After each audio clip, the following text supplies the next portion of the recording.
جئنا إلى الدنيا كي ندعو إلى الله لننشر الخير في الكون الذي حارى ونرسل العطر من روض الهدى الزاهي ويشرق السلم أنوارا وأنوارا. جئنا إلى الدنيا كي ندعو إلى الله لننشر الخير في الكون الذي حارى ونرسل العطر من روض الهدى الزاهي ويشرق السلم أنوارا وأنوارا. الله الله.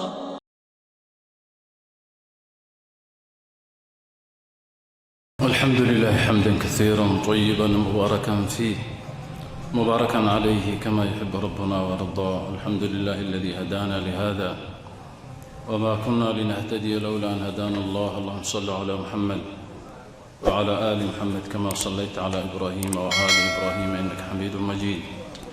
وبارك اللهم على محمد وعلى آل محمد كما باركت على إبراهيم وآل إبراهيم إنك حميد مجيد. علامات حسن الخاتمة. waxaan soo maraynay calaamadaha lagu garto khaatimada wanaagsan. midii ugu horeysay waxaan niri waa nutquhu bishahaadati cinda almowti. qofka iimaanka leh inuu markuu geeroonayo ku dhawaaqo shahaadada an laa ilaaha ila allah, laa ilaaha ila allah qofka inuu dhaho. midda labaad waxaan niri almowtu birashxi ljabiini. qofkoo lagu arko markuu geeriyoonayo dhabanka inuu ka dhidido isagoo waqti ama qabow lagu jiro ama xanuun badan aanan haynin inuu dhinaca ka dhididana waa calaamadaha lagu garto. midda saddexaad waxaan nidhi almowtu leylata aljumca aw nahaariha. qofka inuu geeriyoodo maalinta jumcada ama habeenka jumcada inuu geeriyoodo. araabica masalada afaraad oo min xusni alkhaatima khaatimada wanaagsan lagu garto waxaa ka mida alistishhaadu fi saaxati alqitaali. alistishhaadu qofka shahaado inuu ku helo oo uu ku geeriyoodo fii saaxati alqitaali meeshii lagu dagaalamayey oo muslimiinta iyo gaalada ku dagaalamayeen. qaala allahu tacaala alle wuxuu yidhi walaa taxsabanna aladiina qutiluu fii sabiili illahi amwaata. nebi maxamedow ama qof kastoo kitaabkan uu soo gaarayo laa taxsabanna hamalaynin aladiina qutiluu kuwa lagu dilay fii sabiili illaahi jidka ilaahay amwaatan inay geeriyoodeen, bal axyaaun waa kuwa noolo yursaquuna waxaa lagu irsaaqayaa cinda rabbihim yursaquuna waxaa lagu irsaaqi cinda rabbihim oo jannay gelayaan weeyaan. sidoo kale irsaaqadaa ilaahay agtiisa laga siinaya kadibna waxaa ma aragtay la socda inay faraxsan yihiin farixiina bimaa aataahum allahu min fadlih, iyagoo ku faraxsan waxa ilaahay uu siiyayo fadligiisa oo dheeraad ah. risqiga iyo dheeraad bay leeyihiin. haddana waystabshiruuna waxay bishaaraysanayaan inay u yimaadaan oy soo gaaraan biladiina kuwa lam yalxaquu bihim aanan soo gaarin.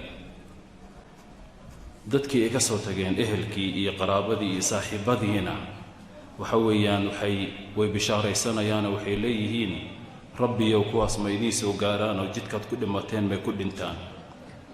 iyo sidoo kale waxay leeyihiin dadka noo iman doonay jidka ilaahay ku dhiman doona sidaan ugu dhimannay yaa u sheega allah khawfun cabsi inayna ahaanin calayhim dushooda walaa hum inaynan ahayn sidoo kale kuwa ayna noqonayn yaxzanuuna kuwa muruga.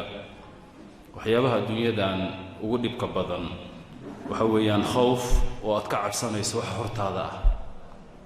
annagu hadda maalan qofku wuxuu ka cabsan maxaa kaa horeeya berri, haddaad dhimato maxaa kaa horeeya, maalka miyuu kaa baabi'i doonaa berri, carruurtu masibay noqon doonaan, miyaad xanuunsan doontaa, ma amni daraa dhici doonta. laakiin dadka jidka ilaahay ku dhintay waxa weeyaan cabsi dushooda ma aha, mana murgayaan markay jidka ilaahay ku dhintaan. yastabshiruuna waxay ku bishaaraysanayaan binicmati min allahi, nicmo ilaahay iyo wafadlin dheeraad. wa ana allaha allana laa yudiicu ajra almu'miniina, dadka mu'miniinta ajarkooda ma dayaco.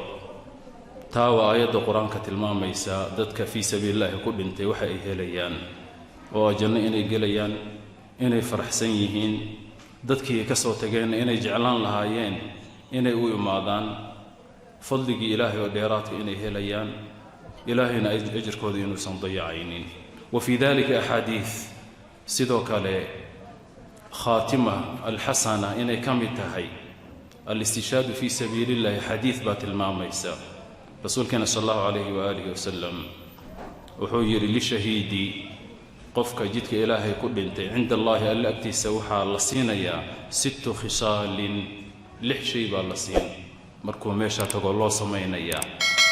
kow, midda ugu horraysa, yugfaru lahu fii awali dufcatin min damihi aw fii awali dafcatin min damihi, dhiigga ugu horreeya ee ka soo booda, markuu dhiigga soo boodaba ama wax baa lagu dhuftay, dhiiggiisa markuu daatay ugu horraysaba yugfaru lahu, waa loo dembi dhaafi.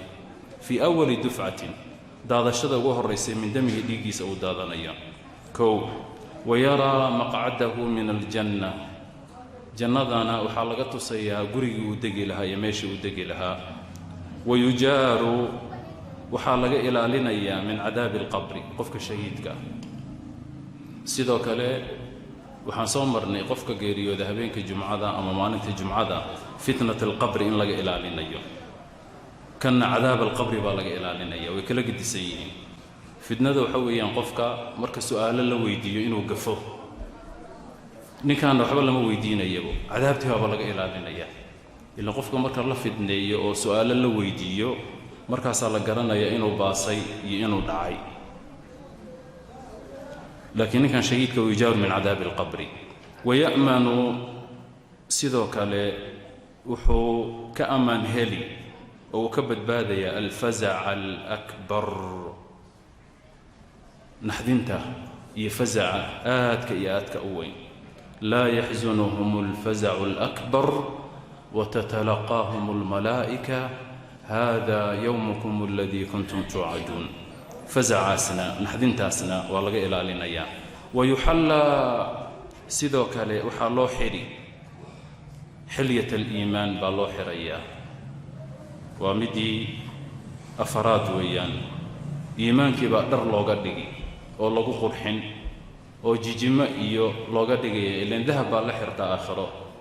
ragga waa ka xaaraan adduunyada inta la joogo, laakiin aakhiro marka la tago dahabka waxa weeyaan aayado qur-aanna way tilmaameen, yuxallowna min asaawira min dahab, in dadka loo xiray ahlujannaha ah. wayuxallaa xilyat liimaani, iimaanka xilyadiisii baa markaa loo xirayaa, quruxdiisii iyo. wayusawaju, sidoo kale waxaa loo guurin, ilaahay baa u guurinaya min alxuuli alciini, gabdhihii xuurulciinta ahaayee cadcaddaa ee indhaha weynaaya adduunyadana la jeclaa, kuwaasaa loo guurinayaa. sidoo waxay tilmaamayaan axaadiidta qaarkood ilaa 70 inay gaarayaan haweenka la guursanayo. sidoo kale dadka ahlu jannaha ah haweenkooda xuurulciinta ilaa hadda way heesayaan. hadda rasuulkeena xadiis siduu tilmaamay, qofka wanaagsan ee saalixa xaaskiisa markay dhibto, haweenka waxay tirinayaan baa jiro oo odhanaya ilaahay maaragtay khayr kuma siiyo, mar dhow buu kaa soo tegi doonaa, annagu noo iman doonaa. axaadiis tilmaamaysaa jirta. wayushafacu, sidoo kale waxaa looga shafeeca qaadi qofka shahiidka fii 70 insaana min aqaaribihi, 70 ruux oo qaraabadiisa ahna markay tagaan xaggaas wuxuu leeyahay ninkan soo qabta, waa abtigay, waa adeerkay, waa ina adeerkay, waa awowgay, waa dariskaygii, waa qaraabadii, waa sidaan 70 qof. markaa waxay ku tusaysaa min xusn alkhaatama inay ka mid tahay. xadiidkaas akhrajahu الtirmidiyu wasaxaxa wabnu maajah waaxmed waisnaaduhu صaxiix. ثم أخرجه من حديث عبادة بن الصامت ومن حديث قيس الجذامي وإسنادهما صحيح أيضا. sidoo kale xadiidka labaad ee tusaya qofka shahiidka ah oo ku dhinta ma aragtay cinda alqitaali fii saaxati alqitaali ku geeriyooda, waxaa tilmaamaya xadiid kaloo can rajuli min asxaabi الnabiy salى اllahu عalayhi waalihi wasalam.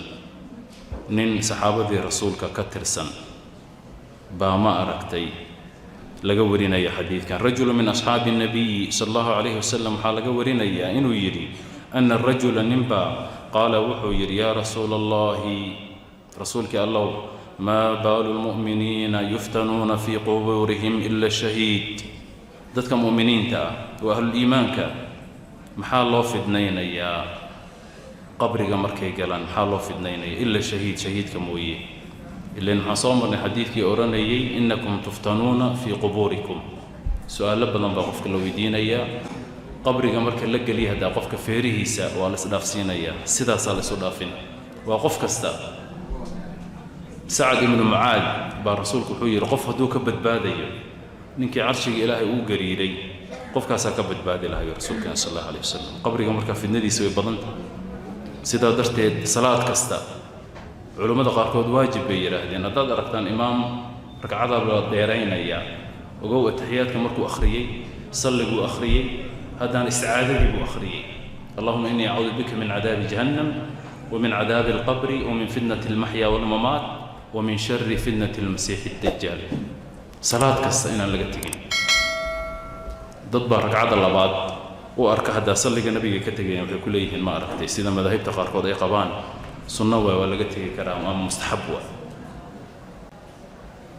تائن لقد ذلك ما بال المؤمنين يفتمون في قوة إلا شهيد قال رسول صلى الله عليه وسلم حيري كفى qofka shahiidka waxaa ku filnaatay bibaariqati suyuufi seefta hilaaceeda ayaa ku fillaadayo calaa ra'sihi madaxiisa seefta ay ku dhacday fitnatan fitnadii bay kaga fidnaatay oo in qabriga lagu fidneeyo seefta ku dhacday oo ilaan seefta way hilaacaysaa marka sidaa loo tuurayo qofka uu soo tuuro madaxiisa markay kaga dhacday taasaa fitnadii ka baabi'isayo taasaa ma aragtay dembigiisa loogu dhaafay oo cadaabulqabrigii looga ilaaliyey fitnadii sidaas ayuu yidhi rasuulkeena sala allahu calayhi waaalihi wasalam rawaahu النasaaئي وعنه القاسم السرقسطي في غريب الحديث وسنده صحيح ويان تنبيه الشيخ الباني وحو يري رحمه الله جل وعلا رحمة واسعة